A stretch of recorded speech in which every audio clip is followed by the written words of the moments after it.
నమస్తే మిత్రులారా, నేను మీ శ్రీనివాస్ చౌహాన్ అడ్వకేట్. మిత్రులారా, భార్య లేకపోతే భర్త దూరంగా ఉన్నప్పుడు తిరిగి కాపురానికి రమ్మని పిలిచినా రాకపోతే విడాకులు కోరుతూ న్యాయస్థానంలో కేసు ఫైల్ చేయవచ్చా? సో మిత్రులారా, మన దేశంలో హిందూ మ్యారేజ్ యాక్ట్ 1955 అనే చట్టం అమలు ఉంది. ఇందులోని సెక్షన్ 9 చాలా స్పష్టంగా వివరణ ఇస్తుంది. రెస్టిట్యూషన్ ఆఫ్ కాంజుగల్ రైట్స్ అనే అంశం గురించి చెప్తుంది. రెస్టిట్యూషన్ ఆఫ్ కాంజుగల్ రైట్స్ అంటే వివాహ పునరుద్ధరణ హక్కులు అని అర్థము.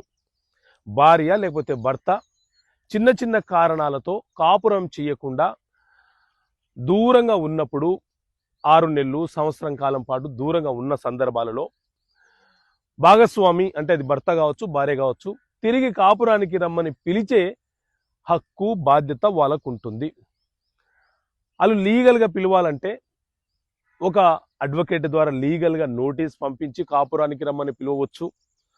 అయినా రాకపోతే న్యాయస్థానంలో ఆర్సీఆర్ కింద కేసు ఫైల్ చేసి కాపురానికి రమ్మని పిలవచ్చు. న్యాయస్థానము ఆర్సీఆర్ కింద తీర్పిచ్చినా కూడా ఆ భాగస్వామి కాపురానికి రాకపోతే దీనిని కారణంగా చూపిస్తూ న్యాయస్థానంలో విడాకుల కేసు వేసుకునే హక్కు ఆ భాగస్వామికి ఉంటుంది.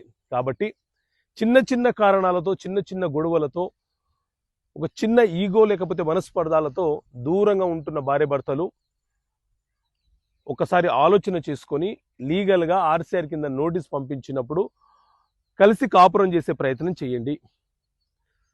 లేకపోతే అవతల వ్యక్తి, అవతల భాగస్వామి విడాకులు కోరుతూ న్యాయస్థానంలో కేసు ఫైల్ చేస్తే విడాకులు పొందే అవకాశం వారికి ఉంటుంది. ఓకే మిత్రులారా, థ్యాంక్ యూ. జై హింద్.